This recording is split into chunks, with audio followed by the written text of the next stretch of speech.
Lots more to talk about. Tom Slater, as I say, is still with us. Just to recap a little bit on what Donald Trump has had to say. He's been opening his latest golf course, and he says he's going to be putting out fires all over the world when he returns to Washington, D.C. today. He's going to play the golf course very quickly and go back to D.C. He said, we did one yesterday, as you know. We stopped the war. We've stopped about 5 wars. So that's much more important than playing golf, as much as I like it. He also had praise for John Swinney, the First Minister of Scotland, with whom he had dinner alongside Keir Starmer last night. I mean, can you imagine 2 men you would least want to have dinner with if you were Donald Trump? Keir Starmer, I'm the leader of the free world. Yeah. I'm the most powerful man in the world. And I'm on a golf trip, and I end up having dinner with Keir Starmer and John Swinney. You'd better crack with kind of 2 regional managers or something like that. Similar kind of levels middle of managers. Charisma. I mean, it's assistants. No, are they assistants to the regional managers? Trump did most of the talking. And not because he's the most powerful man in the world, because what have those 2 got to say for themselves? I'd love to meet Trump and have a talk-off with him. I bet I could win. Trump said that Swinney was a terrific guy and loves golf and loves the people of this country. You're a really special guy, he said. There we are. He also talked about that US-UK trade pact. He said it was a great deal for everybody. It was a very big deal, a great deal for the country, a great deal for everyone. I just want to thank Keir Starmer and everybody who worked so hard on it. It's very interesting, of course, the trade deal with the EU, hailed as the biggest deal ever, being very much criticised by the French Prime Minister and the German Chancellor. No, it looked and smelt like a capitulation, didn't it, really? And it was a bit of a reminder, wasn't it, that we were told that the EU was, absolutely impossible to get one over on, that you couldn't possibly play hardball with them, but maybe we would have gone a little bit further. Obviously, we don't have the might of the global economic and military hegemon at our disposal, but they've no clue what they're doing. No, indeed. But they got their well, they were on 30%, weren't they, tariffs, and now down to, or 25 down to 15%, but we're on 10. I've lost track, frankly. These seem to change every 5 minutes, but we've got lower rates. The key thing there, bear in mind, our EU negotiations post-Brexit, with Theresa May sold us down the river, and basically the people doing the negotiations until we got some people who actually were Brexiteers in, like Frost. But basically, they were trying to give us a bad deal because they wanted it to be a bad deal, so they thought people would then vote to go back in again. They might as well have sat on the other side of the negotiating table. It would have made a lot more absolutely, sense, absolutely. It was absolutely outrageous. Again, Keir Starmer and people like that who would be, pushing that along as well as the shadow Brexit secretary. We digress, though.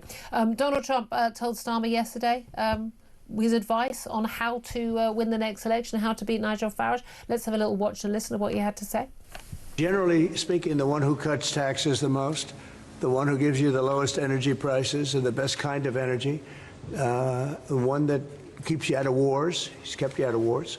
And in your case, a big immigration component, because I know that your attitude has become strong on immigration, strong on the toughness of immigration. Strong on the toughness of immigration. I'm not sure he really knows what's really going on. I mean, I was saying on the show yesterday, shouldn't Keir Starmer take advice from Donald Trump on things like, net zero? He was quite right about the wind turbines, but also on immigration, illegal immigration. There's no doubt at all. Keir Starmer he's in a 40% rise. Donald Trump has basically cut it by about 90% or something on the border with Mexico. I know exactly. He should be taking his advice, but he's not going to.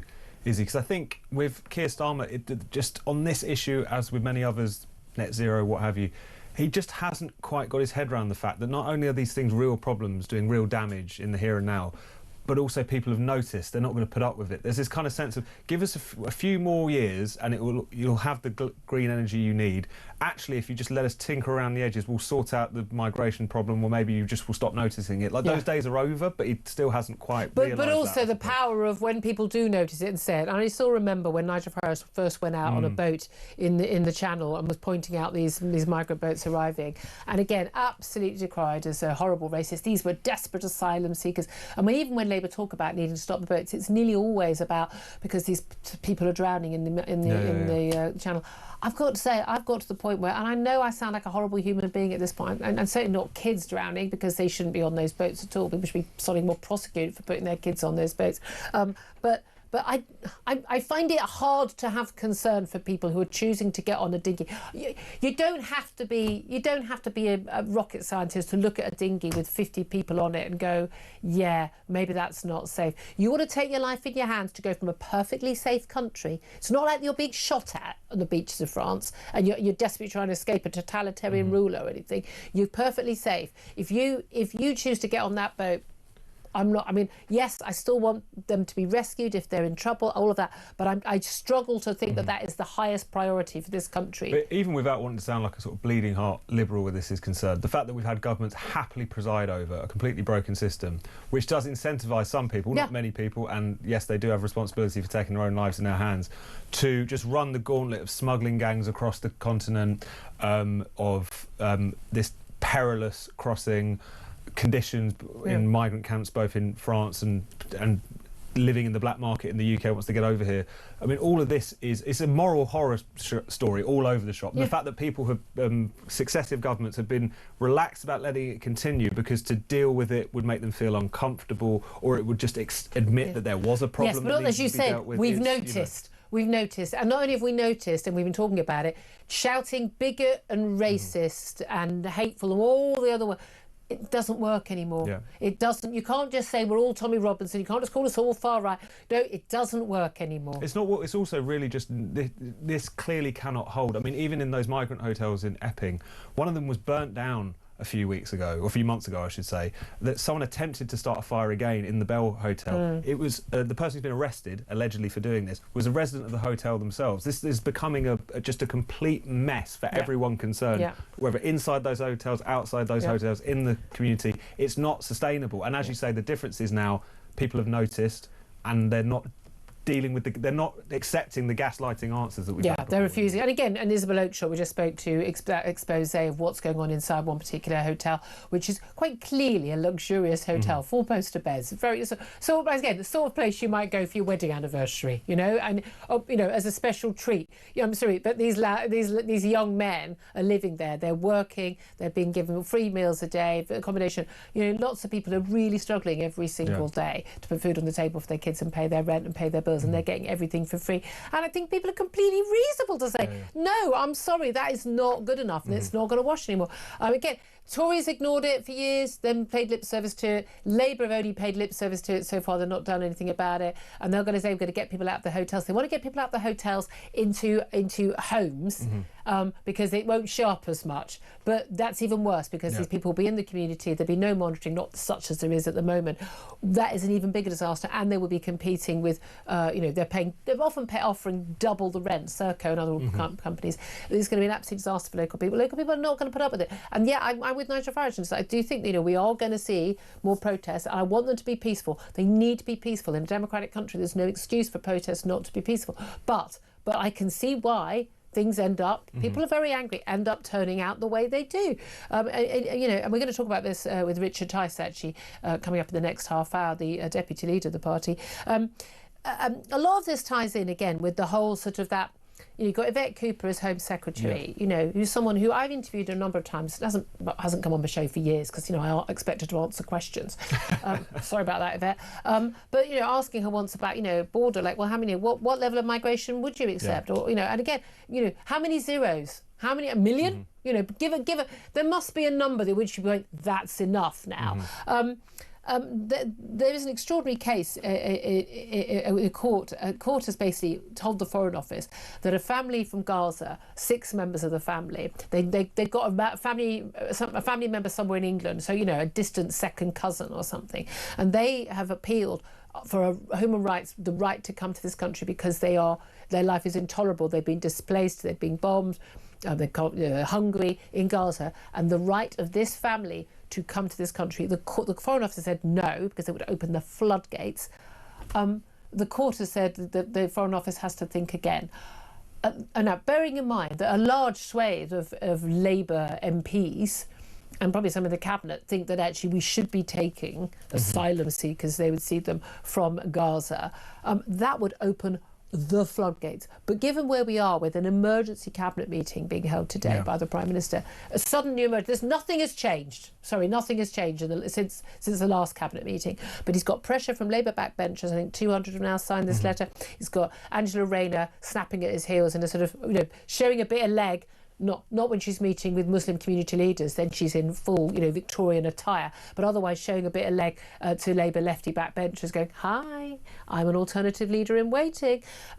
And they're going to have a debate about and a conversation about whether they should recognise the state of Palestine, a state which simply does not exist in any meaningful sense. And such as it does, it's run by two pretty much terrorist organisations. And it's another reminder of how screwed up their priorities are. I mean, I think, as ever, when you've got a government and a Prime Minister who have become increasingly disliked domestically, there's this desire to pivot back to the international stage.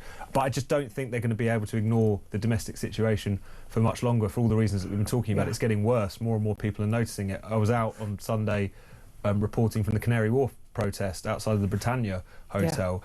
And what's interesting, not only are more people coming more emboldened to come out and make their voices heard, they're also not straight out of central casting the way that you might expect. A lot of families, interracial couples, people of all different backgrounds, legal migrants as well. There was a group of Chinese migrants there, young I saw that professionals footage who were holding up a banner saying legal against illegal migrants. And this is, I think, a reminder that this is well beyond the idea that these are kind of out-of-town agitators. It's kind of local communities, either the kind of, in that case, the kind of local Isle of Dogs working class communities, as well as the kind of incoming young professionals from abroad, coming together to voice their displeasure about this. Exactly. And I think now, as a consequence of that, there has to be some sort of response. But no one seriously believes that Labour is capable of digesting this issue, let alone acting in response to it. So therefore, you're just left with them continuing to thrash around, try and change the subject to anything else, and wait for the eventual electoral collapse. That's what it feels like. Well, that's the thing. I mean, again, if they actually did deal with any of this, if Donald Trump's advice was heeded by Keir Starmer and he cut taxes, he stopped the boats, low energy prices, all of that, to beat Nigel Farage, would that sway your vote? Would that actually make you go, you know what, I'll vote for Keir Starmer if he actually does the stuff that actually I want? Or would, even if he did it, if you believed he would do it, or capable of doing it, would you still go, no, I wouldn't vote for him, I'd still want another alternative at the next election? I'd love to have your thoughts on that. Give us a call, 0344 499 1000. You can text the word talk in your message to 87222. Get in touch with us on X at TalkTV. Calls are charged at the national rate. Text costs £1, standard network rate message. Something else I want to talk about, this is very, very important, which is today is the first anniversary of the Southport attack, in which 3 little girls were stabbed to death. Another 8 little girls were also stabbed, some having horrific, life-changing injuries, 2 adults as well. Axel Rudikabana is now behind bars for the best part of his life, thank God. Clearly he should have been stopped beforehand. Clearly there were too many opportunities that were missed. There are too many people on our streets who are a danger to us. This has opened up a whole can of worms in terms of the prevent strategy and their failures as well. Social workers, police, security services, everybody.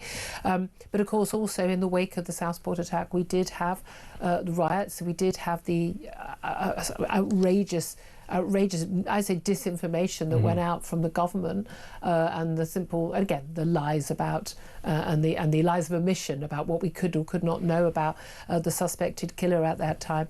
The ricin that was found in his home, and the Al Qaeda terror training manual that were not disclosed until I think October of last year, ahead of the trial. There are people still in prison right now over those riots, not for violence. And you know what? You throw a brick at a police officer, you threaten to actually go to a hotel and burn down a hotel with asylum seekers in it, you absolutely should be behind bars. But people like Lucy Connolly and others who wrote tweets in anger, in distress when they heard the news about these children, hers was deleted, still behind bars right now. And this, of course, as we've now got the Online Safety Act coming in, more and more control, more and more censorship of what we can see and what we can say online. Your thoughts on that, Tom? Well, there's so much, isn't there? I think starting with the attack itself, I think one of the reasons that it's so horrific is because it's the depravity of it, the barbarism of it, is something that you're very rarely confronted with as a society. It's not to say that we haven't had horrific kind of child killings before, we haven't had serial killers and so on. But this one hit us all in the stomach. Absolutely, the details of it, the fact that these were young defenceless girls, all of these things I think were so uniquely horrifying. What then gets piled on top of that is that you hear such a familiar story, which is that this killer was very much known to the authorities. He wasn't on a terror watch list or anything like that, not as some of the kind of misinfo merchants of the hard right were trying to suggest in the wake of those attacks, but he was referred to prevent 3 times. He, after having showed up to school with weapons, attacked classmates, it was quite clear that whilst he wasn't an ideological terrorist in the way that we might conventionally think of them, he was obsessed with violence, he was obsessed with murder, he was luxuriating in those kinds of materials, everything from things in Northern Ireland through to things that had happened in Africa, through to terror attacks in the Islamist sort of worldview. And this was obviously someone who needed to be taken off the streets, who needed to be dealt with, who needed to be put in some kind of institution, and yet because he didn't fit into one category or the other, it was a computer says no. It was totally, So, and then it's because of that kind of fundamental failure, because of the fact that this is the sort of thing that people have almost come to expect from a government and a state that seemingly can't keep even its most vulnerable citizens safe. It's precisely that mistrust of the establishment which helps create the kind of atmosphere that we saw afterwards. It's not to excuse it, but people saw what happened in Southport. They saw that information was being withheld from them and they assumed the worst. They believed things that were put out by genuinely bad actors on the internet because of the fact that they've really ceased to be able to even listen to the state when it tries to inform them as to what's going on or to tell them why they can't give them certain information. So and we're seldom being told that when did the Prime Minister know about the ricin and the terror manual, and so when he went on television and said this is all being stirred up by the far right, this isn't a terror attack, and when he was saying those things, did he already know? Of course he sodding well did, otherwise he would say I wasn't told about this. There's no way in the world he didn't know about this stuff. But again, I think a lot of people feel like the attack on freedom of speech since then, and again there are lots of things, and again I don't hold Lucy Connolly up as a paragon of virtue. I think what she wrote was absolutely foul. I don't hold those thoughts. Even in the wake of John dying, she herself had lost a child. I can understand she felt that people say and do things in the heat of the moment. She deleted that tweet. There's no evidence whatsoever that what she wrote, burn all the effing hotels down with the asylum seekers in it for all I care. There's no evidence whatsoever that anyone went, oh well, because Lucy wrote that on Twitter, I went and did it. No evidence at all. And yet we have seen even people who've taken part in grooming gangs. Hugh Edwards, who was sent and didn't seem to have an issue with being sent porn of babies being raped. And it's babies being raped. Okay, no prison time whatsoever. But what she wrote, she's still in prison now. The two-tier justice, the two-tier courts, the two-tier policing. We've seen the two-tier policing even around, the Bell Hotel, the bussing in and bussing out again of the hard left. They're the extremists. They are properly extremists. These people. These are the pro-migration, socialist work a lot. They are properly extreme. A lot of them wearing masks. It's always a giveaway when people are wearing masks. Okay, and the police they are constantly now taking sides when we've got these troubles on our streets. And it's also the warped priorities, isn't it? Because of the fact that obviously, as we've already talked about, anyone who engaged in that despicable racist violence that gripped the country in the wake of Southport, of course they should have the book thrown at them. I don't think anyone has any problem with that. The fact that the same vigour was being visited upon people who had posted, again, quite despicable, often quite racist things on the internet, just struck most ordinary, sensible people as if, at best, a complete waste of time, and at worst, quite sinister in the context of a crackdown of freedom of speech. And it wasn't just Lucy Connolly. There were people. There was a young man who was given an even longer sentence for copying and pasting what she had posted and sending it out to his 127 followers. The idea that that could have sparked anything is obviously beyond me. People just posting racist material, again, despicable, but we're not talking about inciting violence.